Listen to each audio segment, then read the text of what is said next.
Hola a todos. Este video lo grabo con mucho cariño para mis estudiantes de la Ibero. Es un reto, si les puedo explicar la ley de inmigración en 10 minutos. Vamos a intentarlo. Lo primero que hay que decir es que la ley de inmigración se publicó en el año de 2011 y eso es importante porque fue el mismo año que se publicó la reforma constitucional en materia de derechos humanos y está inspirada en este tema tan importante. Y la ley está dividida en 8 capítulos. De manera muy rápida les digo, tiene sus disposiciones generales en el inicio, luego habla de los derechos y obligaciones de las personas migrantes, cuáles son esas autoridades que van a encargarse de aplicar esta ley, luego tiene unos capítulos que hablan primero sobre el movimiento internacional de las personas y su estancia en el territorio nacional, la protección a los migrantes que transitan por nuestro país, el procedimiento migratorio, las sanciones y los delitos. Esa es la ley de inmigración en grandes rasgos. Ahora sí, vamos capítulo por capítulo. Disposiciones generales son un capítulo que nos va a dar todo este marco sobre el cual vamos a poder entender lo que se nos va a explicar. El artículo primero nos va a hablar del propósito de la ley. El artículo segundo nos explicará qué es política migratoria. Y además nos va a dar una serie de principios sobre los cuales se debe de orientar y regular las políticas migratorias de nuestro país. Cosas muy interesantes porque hablan del enfoque de derechos humanos, porque hablan de la cooperación, porque hablan de la hospitalidad. El artículo 3, como muchas otras leyes, incluye un glosario que te va a ayudar a entender qué quieren decir los conceptos que se usan en nuestra ley, y este artículo se gana el Premio Nacional de Eufemismos y como lo estaremos viendo un poco más adelante. Bueno, algo muy relevante de este primer capítulo es que nos está mencionando que en ningún caso la situación migratoria irregular preconfigura por sí misma la comisión de un delito. Y esto es fundamental porque quiere decir que en México estar en situación irregular no te hace delincuente, no eres ilegal por estar en esta situación, que es algo administrativo.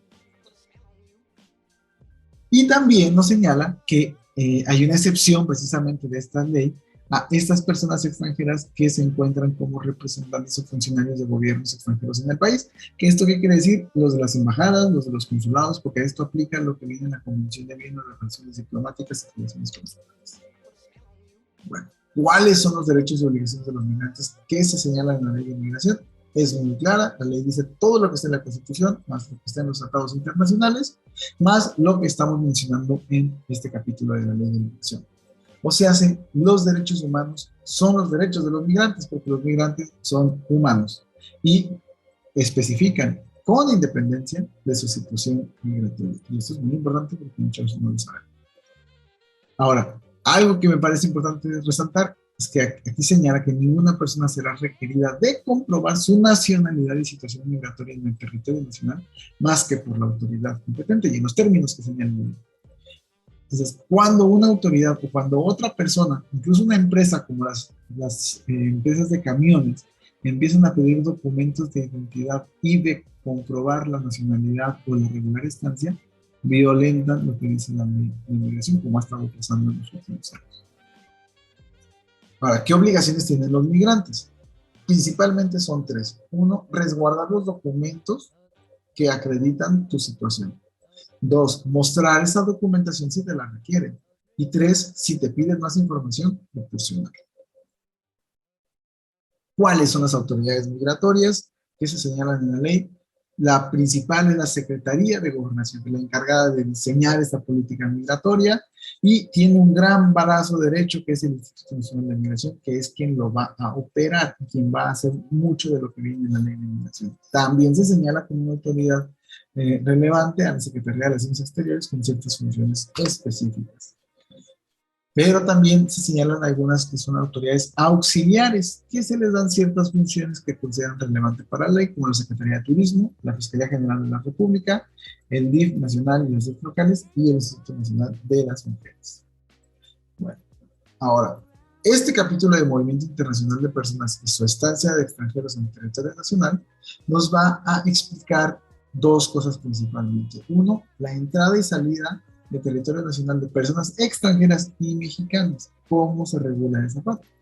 Y 2, cuando un extranjero quiere estar en el territorio mexicano, bajo qué condiciones puede estarlo. Algunas son como visitante, que puede tener permiso o no para hacer actividades remuneradas, un visitante regional, trabajadores fronterizos, por razones humanitarias, con fines de adopción, o puede ser residente temporal, puede ser residente porque vienes a estudiar, o puedes tener una residencia permanente. Ahora, el siguiente apartado importante de esta ley, la protección de migrantes que transitan por el territorio nacional, va a señalar principalmente que este punto, que es que la situación migratoria del migrante no impide el ejercicio de sus derechos y libertades. Y esto lo está reafirmando una y otra vez. A ver si leemos la ley de inmigración en la frontera sur, ¿verdad? Ahora sí, también se señala que la presentación de los migrantes en situación migratoria irregular solo puede realizarse por el Instituto Nacional de Migración. Entonces, policías municipales, autoridades de otra índole, no deben de intervenir en esta función que es exclusiva del Instituto Nacional de Inmigración. Ahora sí, pasamos a los procedimientos migratorios. ¿Qué procedimientos migratorios existen en México? Bueno, pues tenemos 5 tipos de procedimientos que vale la pena entenderlos, que son el de verificación, regulación, control, verificación y revisión, que son las acciones que hace el instituto para poder estar monitoreando, evaluando y haciendo, pues ahora sí que sus labores de que cumpla con lo que la ley está señalando, pero luego ya vienen los que podrían suscitarse de que en alguno de estos 5 procedimientos se encuentre algo que requiriera una intervención mayor. ¿Cuáles son estos procedimientos? La primera, presentación de extranjeros, mejor conocida como una detención. Aquí le cambian el nombre, pero eso no deja de ser una detención. Se señala que a los niños, niñas y adolescentes no se les deben aplicar presentaciones de extranjeros, ¿verdad? Y esto, la ley señala que se hace ante estaciones migratorias, que es otro eufemismo para centros de detención. Y que en el caso de que se demuestre que sí debe iniciar un proceso mediante el cual pudiera no cumplir con los requisitos para estar en el país, porque está de manera irregular y no hay una forma de regularización, bueno, hay una figura de alojamiento temporal que se contempla en la ley, que también es un eufemismo para que esa persona va a estar privada de su libertad porque no va a poder salir de esa estación migratoria o centro de detención. Y también se señala aquí el catálogo de derechos que tienen las personas cuando están dentro de estos centros de detención. Después, sí, hace una distinción, dice, hay ciertos grupos que pueden estar en situación de vulnerabilidad, como pueden ser las niñas, niños y adolescentes, que distingue si están acompañados o si están no acompañados. También nos señala como un gran grupo a las mujeres embarazadas, adultos mayores, personas con discapacidad indígenas, y también distingue a las víctimas o testigos de delitos graves.